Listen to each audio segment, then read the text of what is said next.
पूर्णमदः पूर्णमिदं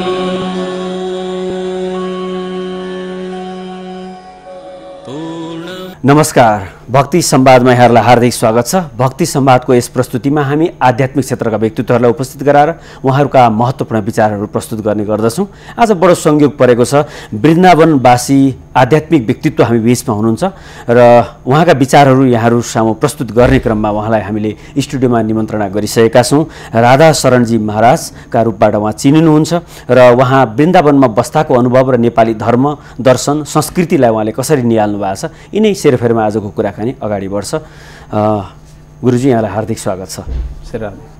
अहिले तत्कालको कार्यव्यस्तता वृन्दावनमा कस्तो छ? केमा बढी व्यस्त हुनुहुन्छ? अहिले हाम्रो राधा माधव सामाजिक एवं सांस्कृतिक उत्थान केन्द्र हाम्रो एउटा संस्था छ, जुन संस्थाले अहिलेको वर्तमान परिप्रेक्ष्यलाई हेरेर जसरी कि संस्थाको नाममा नि पहिले उल्लेखित भएको छ, सामाजिक एवं सांस्कृतिक, समाजलाई जोगाउनु र संस्कृतिलाई जोगाउनु, यो दुईटा लक्ष्य लिएर हामी हिँडेका छौँ, जसको अन्तर्गत हामीले बालकहरूलाई आफ्नो संस्कार, जुन प्राचीन हाम्रो सभ्यता हो, त्यो सभ्यताको ज्ञानको साथमा आफ्नो संस्कृतिको सम्वर्धनको लागि हामीले गुरुकुलको योजना, जहाँ बच्चाहरूलाई संस्कृतको अध्यापन गराइएको छ, वेद वेदान्तहरू, हाम्रो दर्शनहरूको अध्ययन गराइएको छ। त्यसको साथसाथमै हाम्रो गौवंशको वृद्धिको लागि, गौ सम्वर्धनको लागि, गौरक्षणको लागि गौशालाको कार्ययोजना छ र तृतीय खण्डमा हाम्रो साधु समाजको सेवाको लागि, हाम्रो सन्तहरूको रक्षाको लागि, परम्पराको रक्षाको लागि हामीले सन्त सेवा, साधु सेवा हामीले कार्य गरिरहेका छौँ। त्यस कारण रहेका छौँ। अब समाज सेवा अथवा धर्मसँगै जोडियो अर्को कुरा भनेको मानवको आफ्नो कर्म पनि हो। धर्म र कर्म एकसाथ लिएर जानुपर्ने आवश्यकताको महत्त्व किन यसरी बढेको त? किनभने यहाँहरू त्यस्तै अभियानमा जुटिरहनु भएको छ, सामाजिक अभियानसँग, सांस्कृतिक अभियानसँग धर्मलाई जोडिरहनु भएको छ। यो किसिमको आवश्यकता किन छ समाजलाई? कुनै पनि व्यक्ति कर्म नगरिकन बाँच्न सक्दैन। गीतामा पनि भगवान कृष्णले भन्नुभयो कि कर्म नगरिकन त कुनै जीव बाँच्न सक्दैन। एउटा कमिलोबाट लिएर हात्तीसम्म सबै प्राणीले कर्म त गरिरहेका छन्, हातखुट्टा चलाइरहेका छन्, कर्म त गर्ने, तर कर्म गर्दाखेरि हाम्रो धर्मसँग जोडिएको जुन कर्म छ, व्यक्तिको जीवन धर्मसँग जोडिएको कसरी जोडिएको छ भन्दा नङ्ग्रा मासु, हामी नङ्ग्रा मासुलाई नछुट्याउने, त्यसलाई साथमा लिएर चल्ने, कर्मलाई संस्कृतिमय कर्म बनाएर हिँड्ने, असंस्कृति असभ्य कर्म नगर्ने। हामीले त्यो गरेपछि हाम्रो समाज सुरक्षित रहोस्। हामी समाजको एउटा अङ्ग हो। समाजमा हामी बाँच्नको लागि समाजलाई सुरक्षित राख्नु पर्यो। त्यसको लागि संस्कृतिको आवश्यकता छ, धर्मको आवश्यकता छ। त्यो धर्मलाई हामीले जोगाउने, त्यसको लागि कर्म धर्मसँग जोडिएको छ, धर्म कर्मसँग जोडिएको छ। धर्ममय कर्म र कर्ममय धर्म, अकर्मण्य नभन्ने। जसरी भगवान कृष्णले गीतामा अर्जुनले जब गाण्डीव छोडिदियो, कर्म छोडिदियो, ऊ महात्मा बन्न गयो, म त्यागी हुँ, म सन्यासी हुँ, म अब कर्म गर्दिनँ, म त्यागी भएँ। भगवानले भन्नुभयो तिमीले धर्म छोड्दैछौ, तिमीले विचार गर्दैछौ कि सायद मैले धर्म गर्दैछु, कि मैले अर्काको हिंसा नगरौँ, तर यहाँ तिम्रो यो धर्म बन्दैन, तिम्रो कर्म पनि बन्दैन। तिमीले आफ्नो कर्म हातबाट तिमीले गाण्डीव छोडिदिँदैछौ, कर्म छोडिदिँदैछौ। एउटा क्षत्रियको धर्म हो युद्ध गर्नु र अधर्मसँग युद्ध गर्नु, धर्मको रक्षण गर्नु। त्यसै प्रकार कर्म र धर्मको संयोग मिलन कस्तो भन्दा एउटा अर्जुन र अर्जुनको गाण्डीव। त्यस्तै हामी अर्जुन हौँ, अर्जुन र हाम्रो हातमा कर्म छ, हामी धर्ममय, हामी अर्जुन हौँ र कर्म हाम्रो साथमा गाण्डीवको रूपमा छ। भनेपछि यो दुईटालाई एकसाथसम्म लगिएन भने त्यो चिज अपूर्ण हुन्छ। दुईटालाई एकसाथमा हामीले लगिएन भने अपूर्ण छ। अनि एक पक्षले बढी आराधनालाई मात्रै, ध्यानलाई मात्रै बढी ध्यान दिन्छ, त्यो किसिमको निष्क्रियताप्रतिको यहाँको विचार चाहिँ के हो?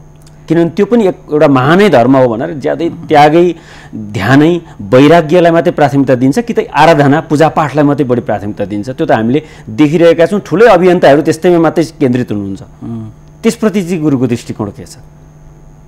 यो समाजमा जब जीव जन्मिएर आइसकेको हुन्छ, जन्मिँदाखेरि हाम्रो नीतिले भनेको छ आयु कर्म च वित्तम च विद्या निधनमेव च पञ्चैतानि सृज्यन्ते गर्भस्थस्यैव देहिनः। जीव जब गर्भमा आएको हुन्छ त आफ्नो साथमा 5 चीज साथमा लिएर आएको हुन्छ। मुठी बाँधेर आएको हुन्छ नि। मुठी बाँध्दाखेरि हामीले त सोच्दैनौँ त्यसको आध्यात्मिक रहस्य के छ। मुट्ठी बाँधेर आएको छ, त्यसले भनिरहेको छ मैले 5 चिज मैले मेरो मुट्ठीमा लिएर आएको छु, तिमीले मेरो मुट्ठीबाट यो 5 चिज खोज्न सक्दैनौ। आयु, कर्म, वित्त, विद्या, निधन। कर्म राशि आफ्नो हातमा लिएर आएको छ। भगवानले सबैलाई एउटा ड्युटी दिनुभएको छ, जिम्मेवारी दिनुभएको छ। सबैलाई एउटै कार्य दिनुभएको छैन। हजुरले मसँग प्रश्न गर्दै हुनुहुन्छ, मैले हजुरलाई उत्तर दिँदैछु। हजुरले उत्तर दिन मिल्दैन, मैले हजुरसँग प्रश्न गर्न मिल्दैन। यहाँ केवल मैले उत्तर दिन मिल्छ, हजुरले प्रश्न गर्न मिल्छ। हजुरलाई एउटा दायित्व दिएको छ, मलाई एउटा दायित्व। त्यसै प्रकार समाजमा पनि भगवानले सबैको एउटै मानसिकता बनाइदिनु भएको छैन। सबैको आफ्नो एउटा कर्म छ, आफ्नो क्षेत्र छ। महात्माहरूको आफ्नो क्षेत्र छ। महात्माहरूमा पनि महात्माहरूका पनि श्रेणी छन्, साधुहरूका पनि अलग श्रेणी छन्। कोही गुफाभित्र बसेर ध्यान लगाउनु भएको छ, उहाँहरू समाजभित्र आउनुभएको छैन, समाजबाट बाहिरै हुनुभएको छ। हामीले प्रश्न गर्छौँ कि समाजबाट बाहिर कर्मबाट भाग्नु भएको, त्यो हाम्रो प्रश्न हाम्रो दृष्टिमा उचित हो, तर आध्यात्मिक पक्षले गहिराइमा जाँदाखेरि हाम्रो दृष्टिमा त्यो प्रश्न उचित होइन। उहाँ समाजमा नआएर पनि भित्र बसेर पनि समाजको लागि उहाँले तपद्वारा समाजको रक्षा गर्नुभएको छ। कोहीले क्रियाद्वारा गरेको छ, कोहीले चिन्तनद्वारा गरेको छ, कोहीले मानसिक रूपमा गरेको छ। त यो जुन प्रश्न हजुरले गर्नुभयो यसको सारांशमा उत्तर यही नै हो कि पलायन त होइन, तर पलायन त कर्म क्षेत्रमा जब जीव कर्म क्षेत्रमा उत्रिसकेको हुन्छ त कर्मलाई अर्जुनले जस्तै अहिले संवाद मैले गरेँ, अर्जुनले जस्तै कर्मबाट नभाग्ने, जस्तै साधुको क्षत्रियको एउटा धर्म रहेको उसले गाण्डी आफ्नो साथमा लिएर हिँडोस्, आफ्नो धनुष लिएर हिँडोस् र धर्मको रक्षाको लागि अधर्मसँग त्यसले युद्ध गरोस्। साधुको एउटा के धर्म त? साधुको के धर्म छ? साधुको तपद्वारा राष्ट्रको रक्षा, तपद्वारा आफ्नो समाजको रक्षा, मानवको रक्षा। त कोहीले तप गरेर समाजको रक्षा गर्नुभएको छ, कोहीले भजन गरेर गर्नुभएको छ, कहिले ज्ञानको चर्चा गरेर गर्नुभएको छ। भनेपछि समग्रमा भन्नुपर्दाखेरि त्यसरी प्राप्त गरेको दर्शन र ज्ञान र आफूले प्राप्त गरेको कुनै पनि उपलब्धि छ भने त्यो केही न केही अंश चाहिँ समाजलाई दिनुपर्छ। समाजलाई दिनुपर्छ। हाम्रो लक्ष्य कुनै पनि कर्म गर्दाखेरि कर्मको लक्ष्य के हो त्यो हामीलाई याद रहनुपर्छ। जसरी उदाहरणको लागि एकजना महात्मा जाँदै हुनुहुन्छ, 2 जना बालकहरूले बदाम दुध बनाएर पिउँदैछन् अनि 2 जनालाई महात्माले सोध्नुभयो, एउटालाई सोध्नुभयो बाबु तिमीले यो बदाम दुध किन पिइरहेको? उसले भन्छ उसले मलाई गाली गरेको, उसले मलाई दुःख दियो, अब मैले बदाम दुध पिएर बलियो बन्ने अनि म उसलाई पनि दुःख दिने। अर्को बाबुलाई सोद्धाखेरि तिमीले किन बदाम दुध पिएको भन्दाखेरि गुरुजी म बदाम दुध पिनको कारण हो शरीर हृष्टपुष्ट रहोस्, बलवान बनाऊ। बलवान किन बन्ने गुरुजी? भजन गर्नको लागि पनि त बलवान बन्न पर्यो नि, अर्काको सेवा गर्नको लागि पनि त शरीरमा ताकत हुनु पर्यो नि। मानसिक बौद्धिक शारीरिक रूपले म हृष्टपुष्ट बलिष्ठ हुँ, पुष्ट भएर मैले समाजको आफ्नो साथमा आत्मिक उन्नति गर्न सकौँ, त्यसको लागि मैले आफ्नो शरीरलाई मैले पोषण गर्दैछु। अब यही हेर्नुहोस् त, क्रिया दुइटैको एउटै हो, बदाम दुध दुइटैले पिउँदैछन्, क्रिया एउटै हो, तर क्रियाको लक्ष्य के? क्रियाको लक्ष्यमा भेद छ। एउटाको क्रियाको भेद अर्कालाई दुःख दिनु, एउटा क्रियाको परिणाम अर्कालाई सुख दिनु, त यही नै हो। भनेपछि यसरी हामीले सन्तुलित रूपमा समाजलाई बुझ्नु जरुरी छ। ठिक छ। अहिलेको तत्कालको यहाँको बुझाइमा धर्मप्रतिको सङ्कट चाहिँ के देख्नुहुन्छ अहिलेको समयमा? धर्मप्रतिको सङ्कट अहिलेको गम्भीर सङ्कट भनेको हामी आफैलाई नै चिन्न सकेका छैनौँ, हामी आफैबाट टाढा भइसकेका छौँ। हामीले हाम्रो अहिलेको मानसिक स्थिति कस्तो भइदियो भन्दा जन्मदिने आमा बाबुलाई हामीले छोडिदियौँ। जन्मदिने आमा बाबुलाई छोडेर हामीले अर्कैले हाम्रो आमा बाबु यो हो भन्यौँ। हाम्रो संस्कृति, हाम्रो सभ्यता, हाम्रो लक्ष्य के हो, हामी को हो, हामी कहाँबाट आएको, हाम्रो कर्तव्य के हो, कर्तव्यबाट हामी पथभ्रष्ट भयौँ। हामी आफ्नो कर्तव्यबाट च्युत भएका छौँ, हामीले आफ्नो सभ्यतालाई गुमाउँदैछौँ। हामी प्रलोभनमा, अज्ञानमा, विकृतिहरूमा गइरहेका छौँ। आफ्नो आस्था, आफ्नो सभ्यतालाई हामीले गुमाउँदैछौँ। भनेपछि समग्रमा भन्नुपर्दाखेरि मानिसले आफ्नो कर्तव्यलाई अलिकति कर्तव्य पथलाई छोड्दैछ भनौँ। कर्तव्य पथलाई छोड्दै छैन, छोडिदिइसकेको छ। यसो आजको समाज हेर्दाखेरि छोडिसके जस्तो लाग्छ, बडा दुःख लाग्छ। कर्तव्य छोडेपछि मान्छेले सुख पाउँदैन, दुःख पाउँछ। कर्मण्येवाधिकारस्ते भगवानले भन्नुभएको कर्ममा तिम्रो अधिकार छ, कर्म गर, कर्मबाट भ्रष्ट नहो, कर्म गर्न नै पर्छ, त्यसै बसेर हुँदैन। कर्म हामीले गरिरहेका छौँ, तर जुन कर्म हामीले गर्नुपर्ने हो त्यो हामीले गरिरहेका छैनौँ। त्यसो भएर हामी आफ्नो लक्ष्यबाट बाहिर गइरहेको हुँदा, आफ्नो केन्द्रबाट जसरी सीताले लक्ष्मण रेखा लक्ष्मण घेरालाई पार गरिन् तर रावणले हरिदियो। रावण को हो? रावण अज्ञान हो। अज्ञानले हरण गरेर लैदियो सीतालाई। त्यसै प्रकार हामी पनि आफ्नो सीमाबाट बाहिर गइसकेका छौँ, आफ्नो मर्यादाबाट, आफ्नो धर्मबाट। धर्म हाम्रो एउटा कवच हो, हामीले कवचलाई फुकाएर राखिदिउँ। कवच फुकाएर राखिदिएपछि त चोट लाग्ने नि पर्यो नि। हामीले धर्मरूपी कवचलाई निकालेर राखिदिउँ। त्यसो अर्थ हामीलाई पनि यो सङ्कट आइरहेको छ, हाम्रो राष्ट्रलाई पनि, सम्पूर्ण विश्वमा यो आज जुन परिस्थिति आइरहेको छ, हामीले धर्मरूपी कवचलाई निकालेर राखिदिउँ, अधर्मरूपी कवचलाई हामीले धारण गरेका छौँ। यो किसिमको जुन सङ्कट अथवा चिन्ता छ नि, यसलाई हटाउनको लागि एउटा अब आउने नयाँ पिँढीका लागि एउटा परिवारले अथवा यहाँहरू जस्तो अभियन्ताले अथवा ज्ञान विज्ञानको प्रचारमा जुटिरहनुभएका व्यक्तित्वहरूले पुरा गर्नुपर्ने दायित्व चाहिँ के देख्नुहुन्छ? अब यो सङ्कट भयो, यथास्थिति भयो, यसबाट पार पाउनको लागि आफैबाट सुरुवात गर्ने, मबाट सुरुवात गर्ने, मबाट, मेरो घरबाट समाजमा जाने, एकैचोटि समाजमा नजाने, पहिला मबाट सुरु गरौँ। मैले बुझौँ, पहिला मैले बुझेर मेरो साथमा जो खडा छ त्यसलाई मैले बुझाउन सकौँ। ज्ञानको अभावमा नै विकृतिहरू आउँछन्, ज्ञान भएकोमा विकार आउँदैन।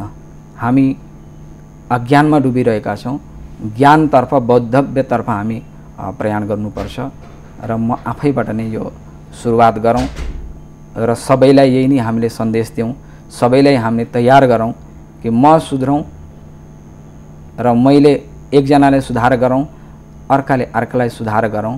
त्यसर्थ ज्ञानको प्रचार, जति ज्ञानको प्रचार हुन्छ सही दिशा मिल्छ। सही दिशा मिलेपछि जब अज्ञानको आवरण हट्छ, अज्ञानको आवरण हटेर जसै सूर्य प्रकाशित हुँदा, सूर्य प्रकाशित भइसक्यो, अब सूर्यको प्रकाश जहाँ जहाँ गइरहेको हुन्छ त्यहाँ तहाँ मात्रै उज्यालो हुन्छ। सूर्य त प्रकाशित नै हुनुहुन्छ, तर प्रकाश पुगेन जहाँ पुग्नु पर्ने हो, त्यो पर्दालाई हटाउनु पर्यो, झ्याल खोलिदिनु पर्यो, झ्याल खोल्ने काम गर्नु पर्यो, कि त आफैले झ्याल खोल्नु पर्यो।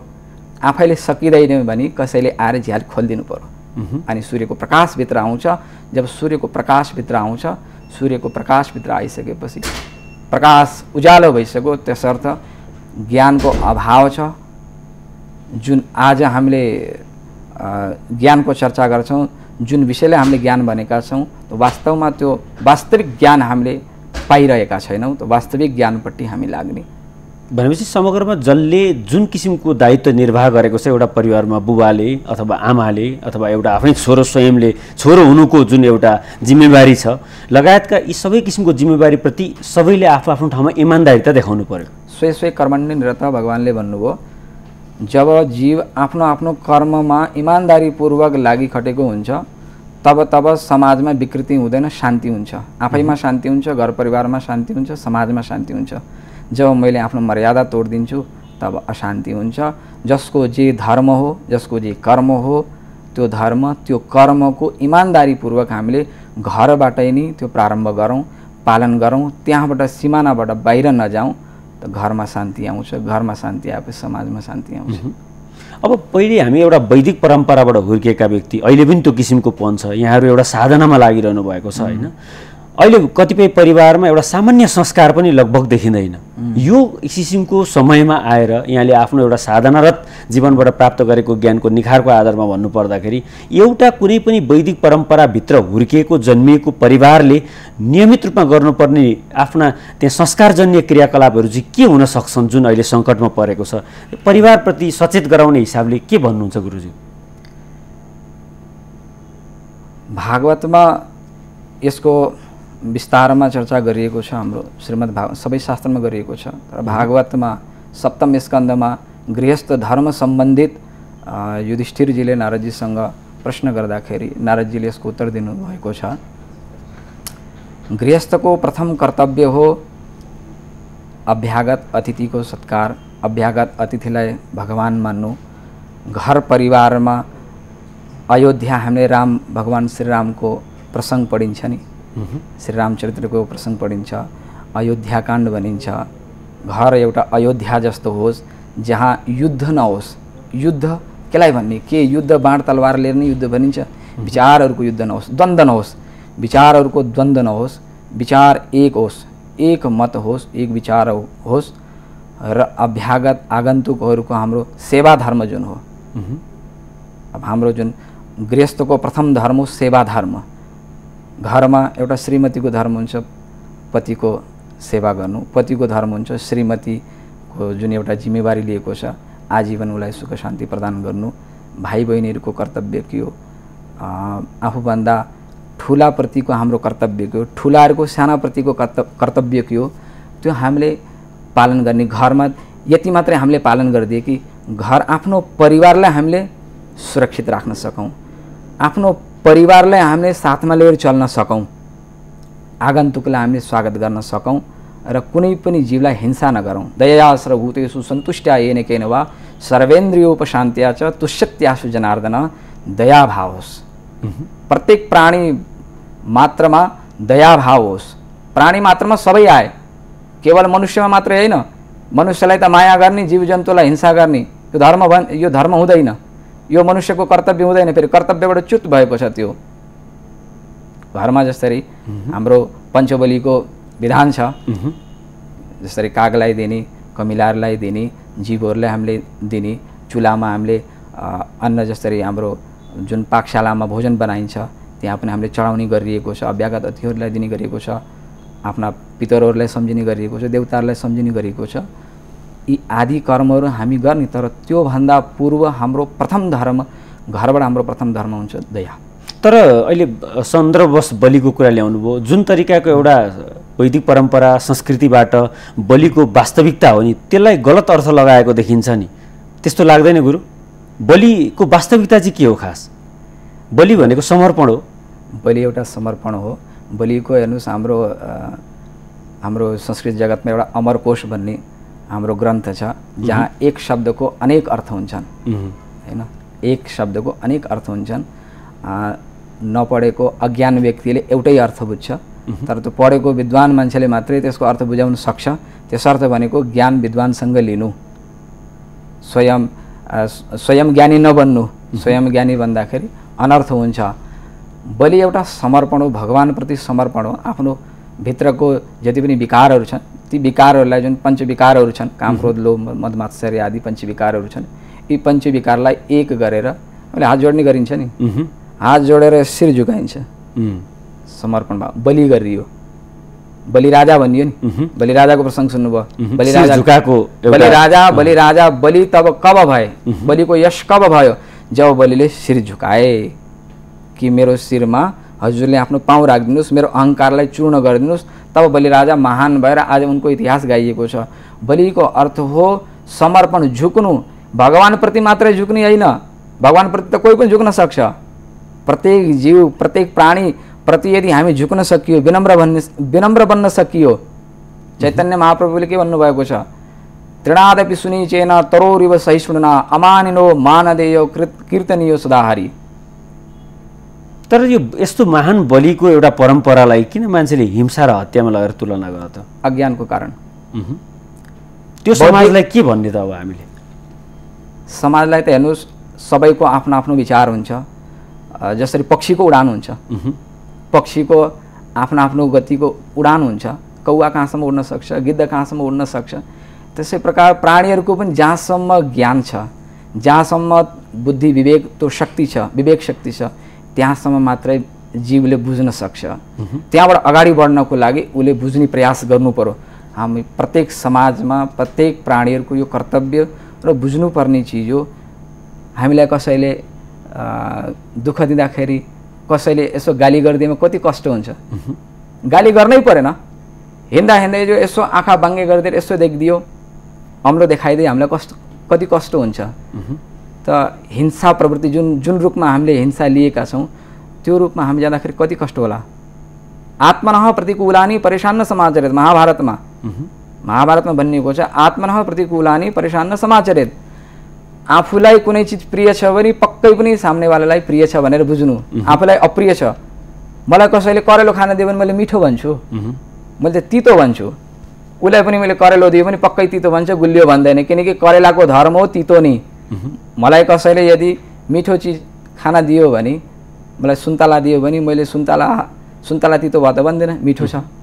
कसैले पाकेको आँप दियो भने आँप त तितो रहेछ भन्न त मिल्दैन, रस हाम्रो रस हो, मैले गुलियो नि भन्न पर्यो। मैले त्यो पाकेको आँप अर्कालाई दिएँ भने उसले पनि पक्कै पनि गुलियो नभने पनि गुलियो त्यसको धर्म हो। त्यसै प्रकार यो अहिंसा जुन हिंसा प्रवृत्ति, जुन यो हिंसाको परिभाषा हिंसाको विषयमा सोध्नुभयो, हिंसा हामीले कायिक वाचिक मानसिक रूपले जो हिंसाबाट हामी टाढा हुने, आत्मना प्रतिकूल हानि परेशान समाज। समग्रमा भन्नुपर्दाखेरि चाहिँ लगभग मान्छेले आफ्नो स्वार्थको पराकाष्ठाको रूपमा यसलाई लिइरहेको छ र अज्ञानता पनि हो, अज्ञान र आफ्नो स्वार्थ। गुरु, अहिले छोटो विश्रामको समयमा गएका छौँ, फेरि हामी कुराकानीको क्रमलाई अगाडि बढ्नेछौँ। दर्शक, अहिले हामी कुराकानी गरिरहेका छौँ राधा शरणजी महाराजसँग। उहाँ वृन्दावनबाट पाल्नु भएको छ र राधा माध्यम आश्रम वृन्दावनमा उहाँ रहनुहुन्छ। राधा माध्यम सामाजिक तथा सांस्कृतिक उत्थान केन्द्र भनेर एउटा सामाजिक अभियान उहाँहरूको अगाडि बढिरहेको छ। यस अभियानका गतिविधिको विषयमा म फेरि प्रवेश गर्नेछु। भक्ति संवाद हेरिरहनुहोला। पूर्णमदः पूर्णमिदं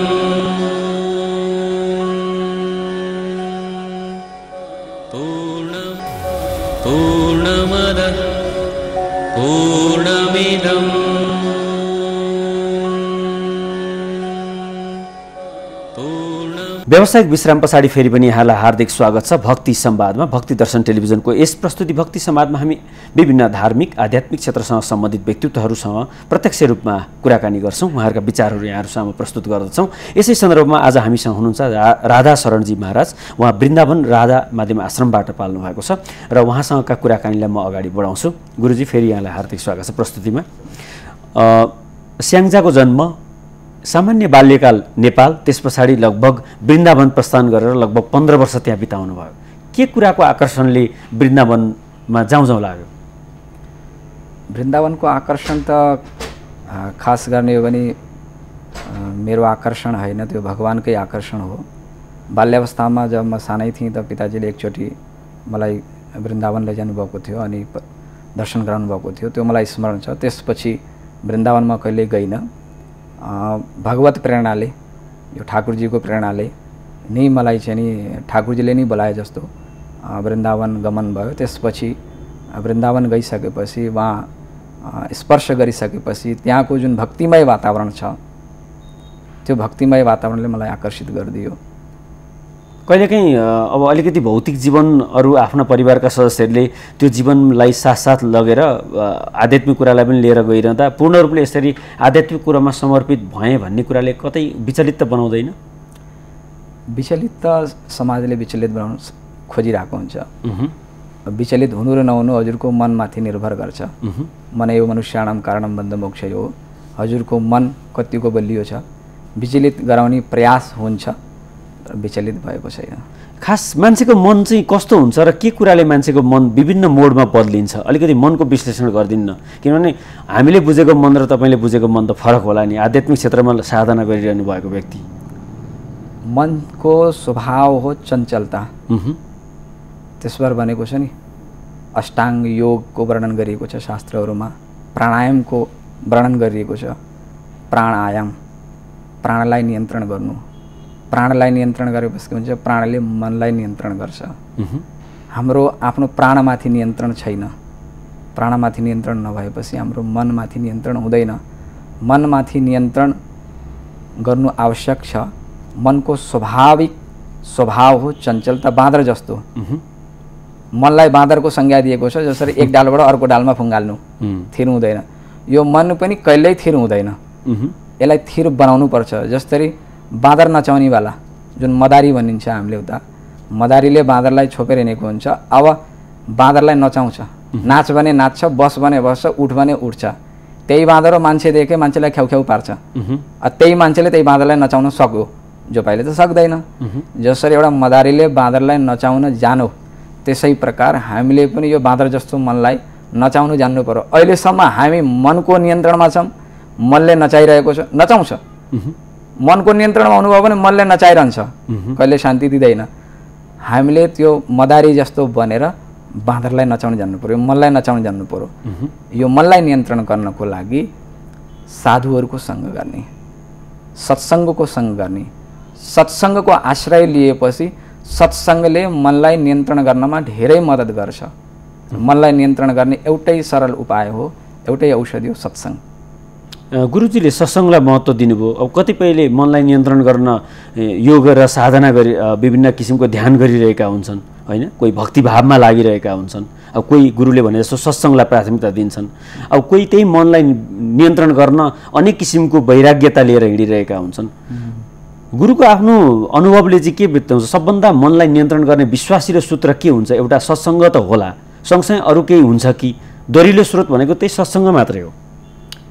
सबैभन्दा सरल, केही पैसा नलाग्ने, परिश्रम नलाग्ने, ग्यारेन्टी सत्सङ्ग। सत्सङ्ग भनेको ताली बजाउने कीर्तन गर्ने मात्रै होइन। सत्सङ्गको वास्तविक अर्थ हो सच्चा पुरुषको सङ्ग। सन्त भनिन्छ नि, सन्त भनेको अर्थ के? शान्त, जसको मन शान्त छ, बिल्कुल शान्त, संसारबाट केही हलचल छैन। पानीमा हजुरले ढुङ्गो फ्याँकिदिनुहोस्, तरङ्ग आउँछ। यो मनमा पनि त्यस्तै तरङ्ग आउँछ। तर सन्तको मनमा तरङ्ग आउँदैन।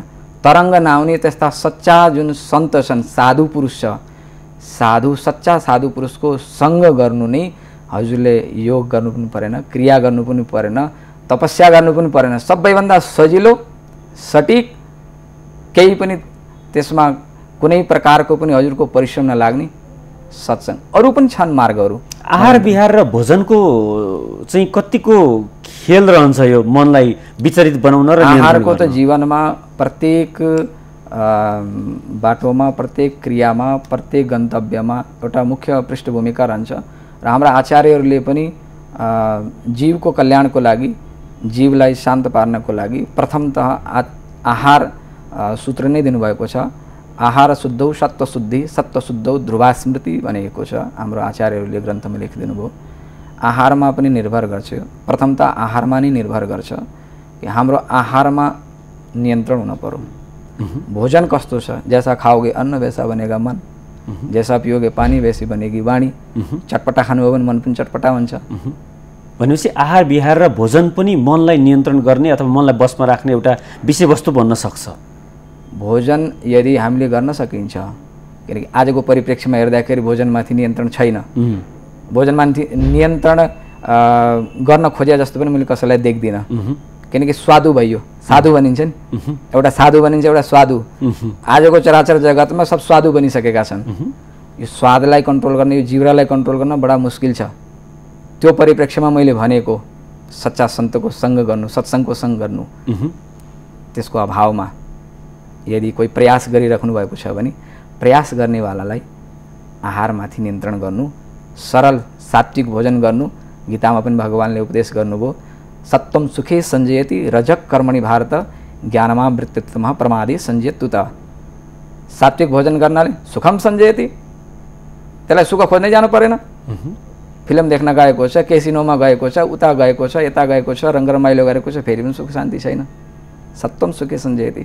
सतोगुणमय भोजन ग्रहण गर्नुहोस्, रजोगुणी भोजन गर्नु हो, चटपटा खानुभयो भने कर्मणि भारत प्रवृत्ति जन्मिन्छ, त्यही किसिमको प्रवृत्ति जन्मिन्छ। त्यो त हामीले विभिन्न जनावर र स्वरूपबाट पनि बुझ्ने कुरा हो। हजुर, ठिक छ। अब यही बिचमा अलिकति बढी व्याख्या विवेचना गर्न सक्ने विषय एउटा मन थियो र मैले त्यो कुरालाई सोधेँ, किनभने जुन धर्म र शरीरलाई नियन्त्रण गर्ने कुरासँग सम्बन्धित थियो।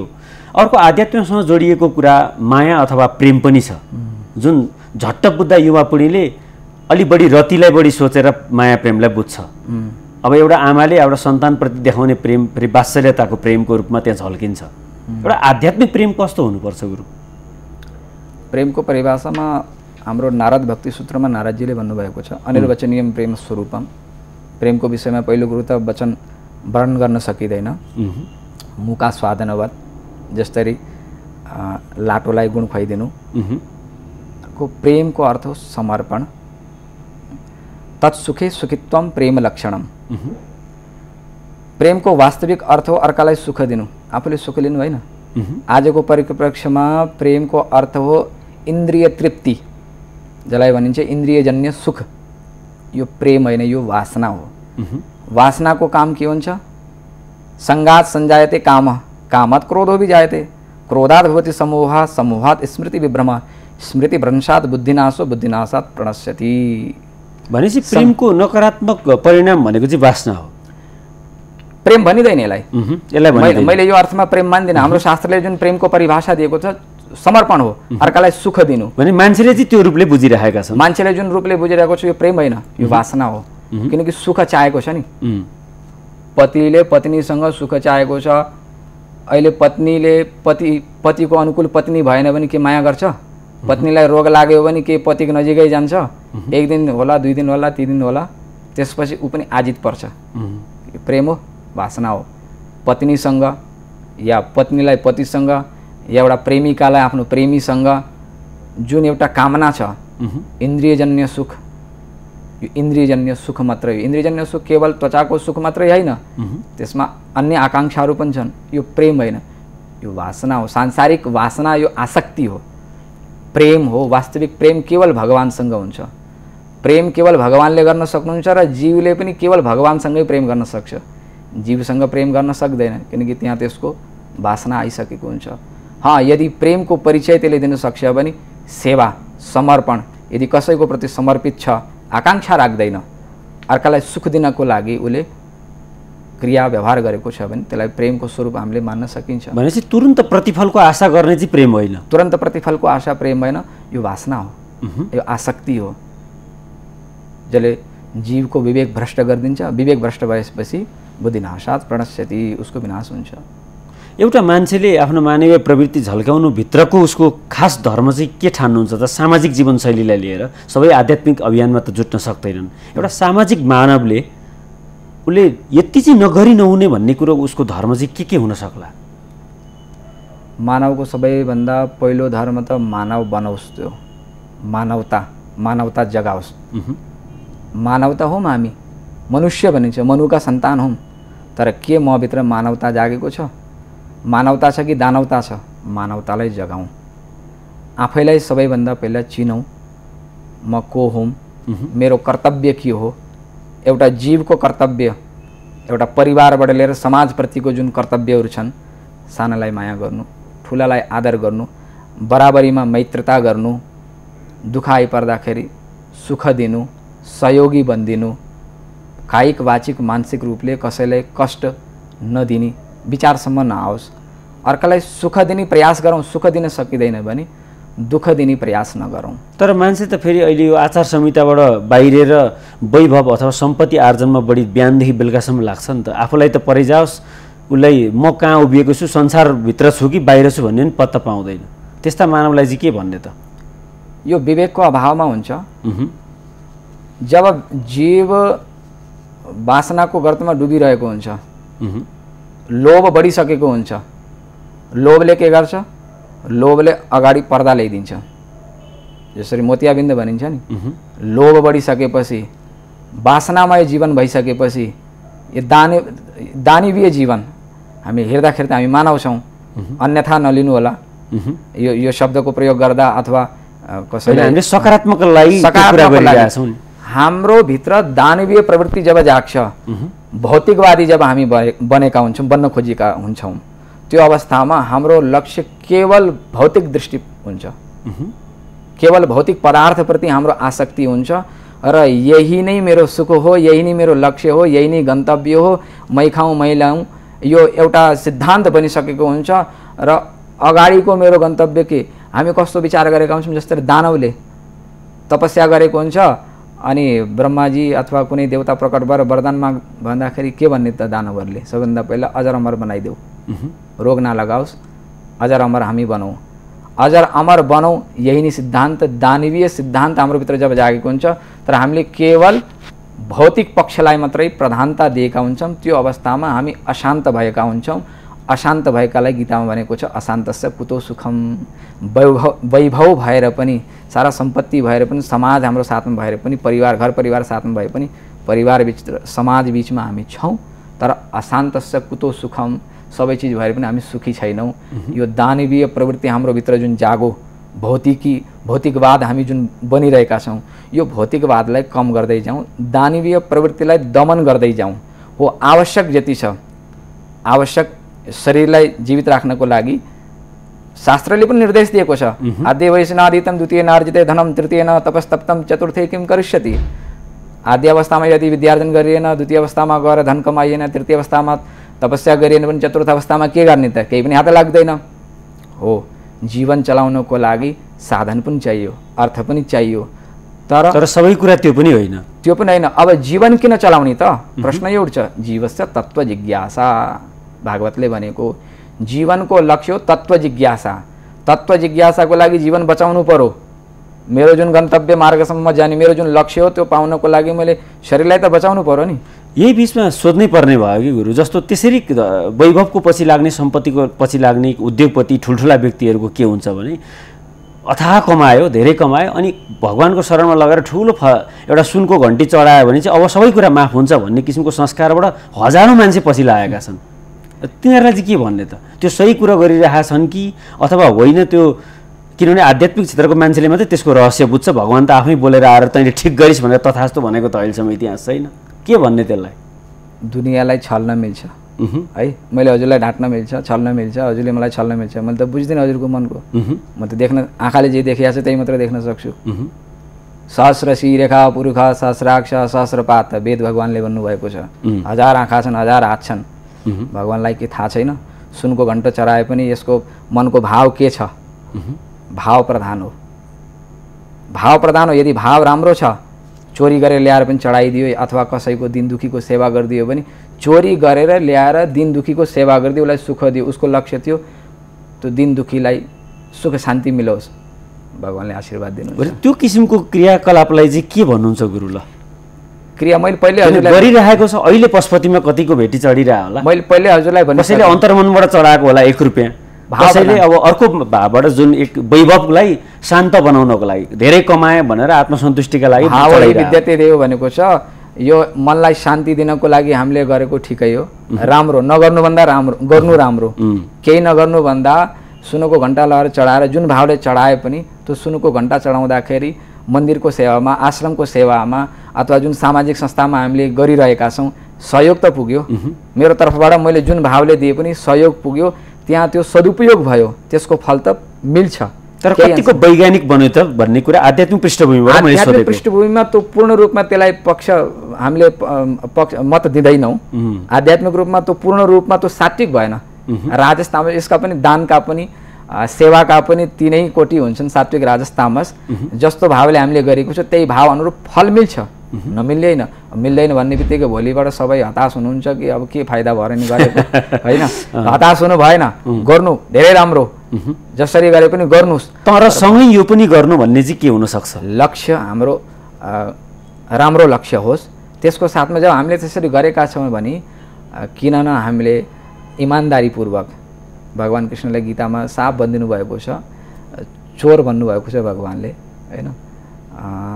अर्कालाई दुःख दिएर अनि दुःख दिएर कमाएको लगेर हामी यदि कहीँ गर्दछौँ र हामीले यस पाउन खोजेका छौँ भने त्यहाँ यस मिल्दैन, किनकि 100 जनाको आँसुका धारा बगेका छन् भने भगवान् त्यो द्रव्यबाट प्रसन्न हुनुहुन्न, अति दुःखी हुनुहुन्छ। त्यसो नगर्ने, आफ्नो कमाइबाट, परिश्रमबाट गरेर हामीले गरेका छौँ पूर्ण फल मिल्छ।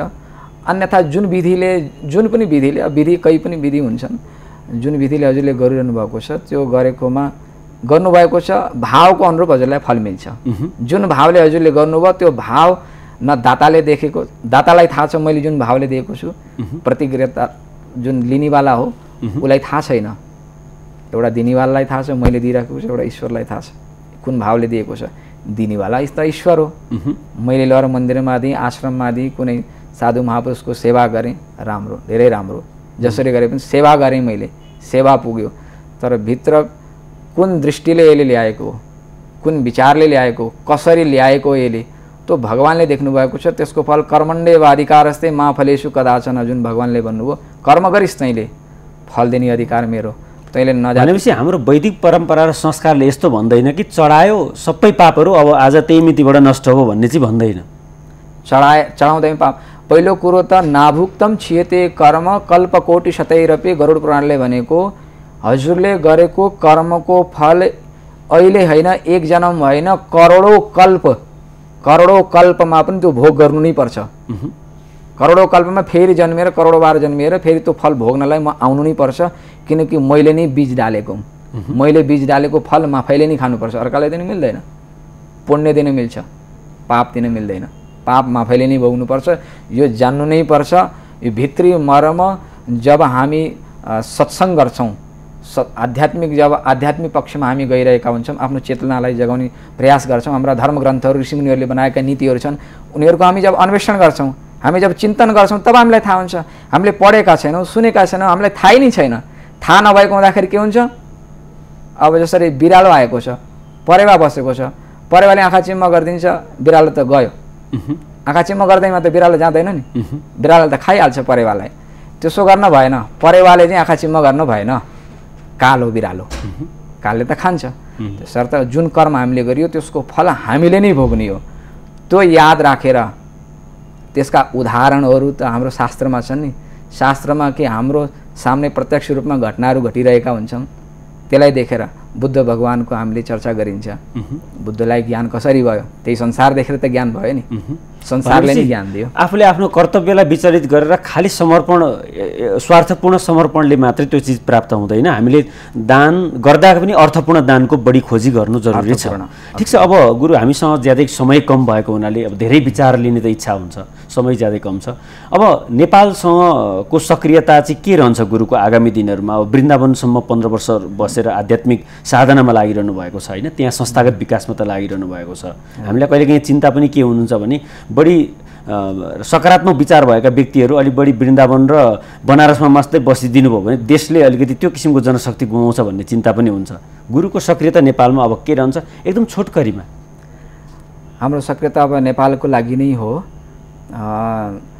जसरी समुद्रमा गएर समुद्रबाट बुन्द बुन्द गरेर ल्याउँदाखेरि अर्को ठाउँमा पनि हामीले समुद्र बनाउन सकिन्छ। त्यसर्थ समुद्रमा गएर, भक्तिको समुद्र हो वृन्दावन, भक्तिको समुद्रमा गएर डुब्की मारेर त्यहाँबाट केही खजानाहरू हामीले लिएर आएर आफ्नो राष्ट्रमा पनि हामीले राष्ट्रलाई, हाम्रो जुन गौरवमय राष्ट्र हो, यसलाई अरू उज्जवल बनाउन सकौँ। हामीले पुरा विश्वमा चाहिँ यसलाई एक प्रकारले पूजनीय, आदरणीय आज पनि छ, उज्जवलमय छ, यसलाई गौरवान्वित गर्न सकौँ। त्यसको लागि हामी जहाँ भए पनि आवश्यक छैन कि नेपालमा बसेर नै नेपालको उत्थान गर्न सकिन्छ, बाहिर बसेर पनि हामीले आफ्नो राष्ट्रको उत्थान गर्न सकिन्छ। र लक्ष्य हाम्रो आफ्नो राष्ट्रको विकासको लागि नै लक्ष्य हो।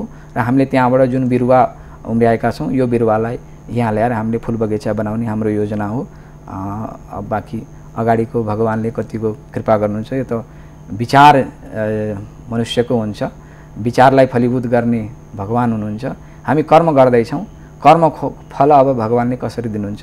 ठिक छ, हामी पनि आशा राख्छौँ धर्म, संस्कार, परम्परा र नेपालको सम्पूर्ण राष्ट्रियताको संरक्षण र जगेर्नामा अरू आध्यात्मिक व्यक्तित्वले जुन रूपले योगदान पुर्याइरहनु भएको छ, त्यसै गरी गुरुको पनि योगदान रहन्छ, भए पनि नेपालमा, बाहिरै रहे पनि।